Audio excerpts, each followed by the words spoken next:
they should wave the white flag of surrender. In hockey, they say uncle, right? When are they gonna cry uncle? After all this, today was Donald Trump who cried uncle, just like he thinks they do in hockey for some reason. Do they cry uncle in hockey? But Trump just said it out loud. He gave his reasons today, loud and clear in front of a microphone on camera, because the war in Iran was going to create too much economic damage. The one thing I didn't want to see is economic catastrophe. If you kept this going, that could have happened. But all I know is every time we talked about the possibility of peace, the stock market shot up like a rocket ship. It never went down. And every time we said something negative, like, guess what, we're not going to be able to settle, it would go down very big. The one president I did not want to be was the late, great Herbert Hoover. I didn't want that. And who knows what would have happened. That right there is the whole game. Herbert Hoover was the Republican president who presided over the beginning of the Great Depression, the guy whose tariffs arguably made the economic downturn much worse, and Trump doesn't want to be Hoover. Trump signed the deal with Iran just a few hours ago at a dinner with French President Emmanuel Macron at the Palace of Versailles. If you can believe it, that's where the treaty was signed. Well, the MOU. And so it is true and accurate to say that Donald Trump started a stupid, devastating war for no reason, and then he lost it. And he should be remembered for it. Tim Miller is a writer at large for The Bulwark, former spokesman for the Republican National Committee, and he joins me now. Tim, the one consistent thing about Donald Trump is he will make a fool of everyone who believes in him. Always, every last one. And he will reliably provide what I would call smorgasbords of Schadenfreude when he does that. So, like, when he started the war, all the, like, America first, no new wars, people were like, no, my Donald, but I believed in you. And now everyone on the other side of the coalition gets to do that. Yeah. The nice thing for me is I've been doing a mukbang of Schadenfreude at both times since I'm out of the coalition altogether. So that's pleasant.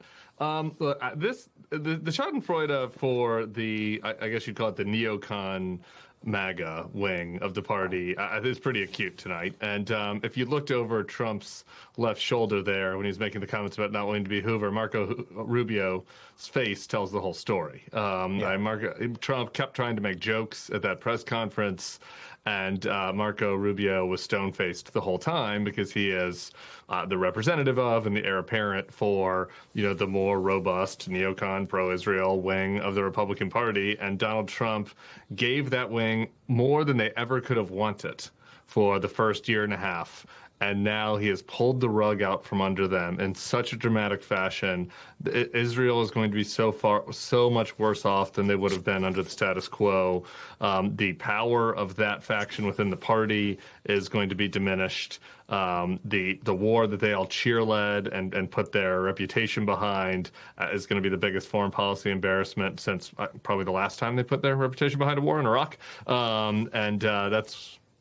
That's where they are tonight, and I think it's worth enjoying that sadness for them, even though it's bad for the country.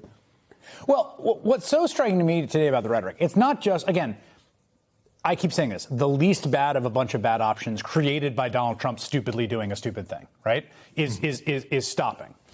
What's also crazy, you could do that, and then the rhetoric from him, it's like, we're talking about this enriched uranium, but who really cares? You don't really care about that. And also the Iranians, kind of nice guys. It turns out kind of young and fresh. And then it's the ballistic missiles. I mean, really, who can tell them not to have ballistic missiles? The Saudis have ballistic missiles. I'm like, I'm losing my mind as every single argument Trump himself used against Obama and the deal, every single argument that the Republicans killed the Obama people for is now like completely flipped on its head in the matter of 24 hours. Yeah, I mean, if we had an AI version where Kamala Harris was saying all the things that Donald Trump said today, talking about how it's just fine for Iran to have ballistic missiles. Everybody's got to have missiles, right? It's kind of unfair, actually, to not let Iran have missiles. That's what Trump said today. He's like concerned about fairness to his new friends, the mullahs.